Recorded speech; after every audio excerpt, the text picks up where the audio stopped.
We're joined by a good friend of ours, Senator Marsha Blackburn from Tennessee, who does a great job representing those in Tennessee, but also your interests from around the country if you have conservative values.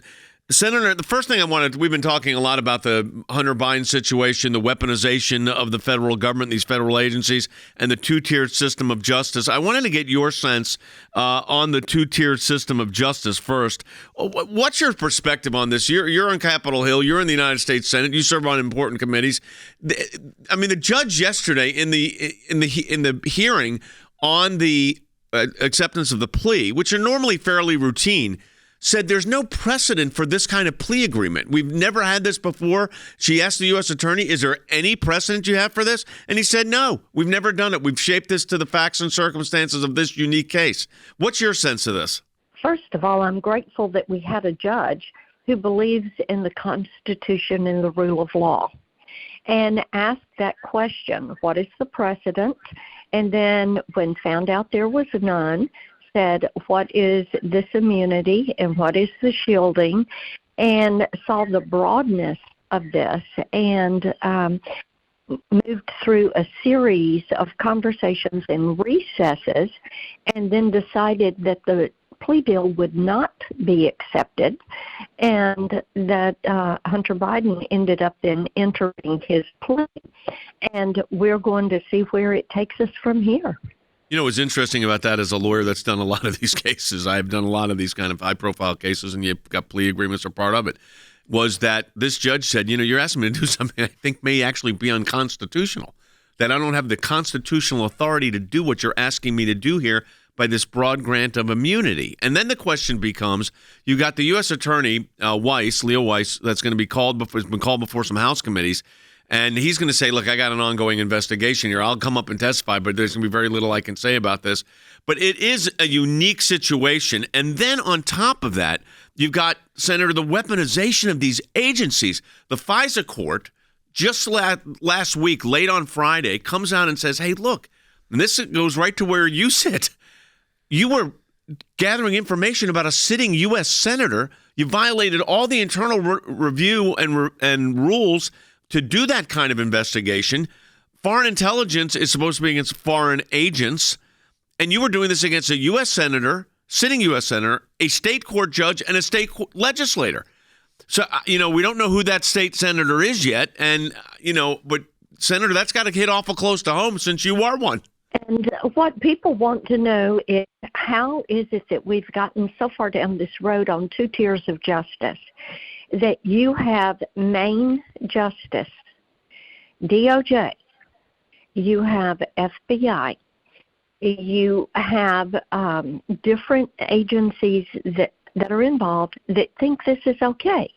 Now, how did we get this far into this, and when are we going to return to equal treatment, equal access, equal justice under the law? And people are just astounded. And, Jay, I think it really started during the Obama presidency when the IRS was weaponized to go after conservative groups or to go after conservatives who people that contributed to conservative campaigns, and they would get an audit. And then the next thing you knew, they were having to go defend themselves. And most of those cases ended up with no wrongdoing. But the point was, people were saying, I feel like I'm being harassed because of what I believe. Yeah, we handled. I was the chief lawyer on those cases, and we ended up getting an injunction against the IRS where they had to change their internal policies on how they did the audits, including this no targeting and be on the lookout list. We got a monetary judgment in the millions of dollars from the court in Ohio on the same cases.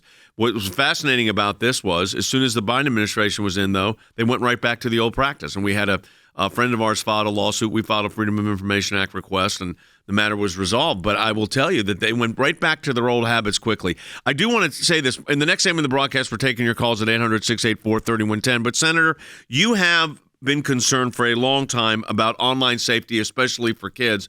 And you are working with Senator Blumenthal to try to come up with a solution. It's called the Kids Online Safety Act. What will that involve and what will it do? Well, Jay, we got that out of committee today, and what it does is put the responsibility on big tech and on the social media platforms to build themselves for safety and security by design.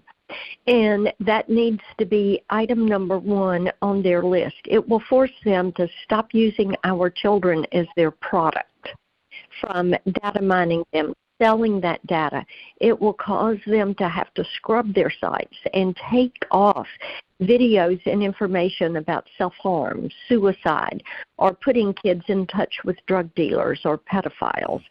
So this will begin to put those guardrails in place. It is the first bipartisan bill. There are 41 co-sponsors, but it's the first one to rein in big tech. You know, I did a case for the state of Georgia as a special district attorney for the state of Georgia on a grooming case involving a situation where an online groomer was grooming children, young girls primarily, and they brought in a very well-known and experienced First Amendment lawyer out of Texas, and the state of Georgia brought me in. We won the case unanimously before the Supreme Court, but this is a serious fight, so we applaud you on your efforts here on this.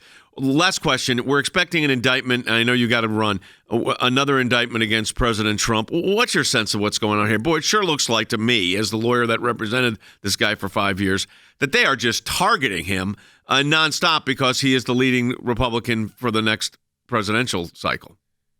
Well, what they did was to pick out their man, and now they've spent all these many years trying to find something that he did that they can turn into a crime. How can they reposition a misdemeanor to be a felony?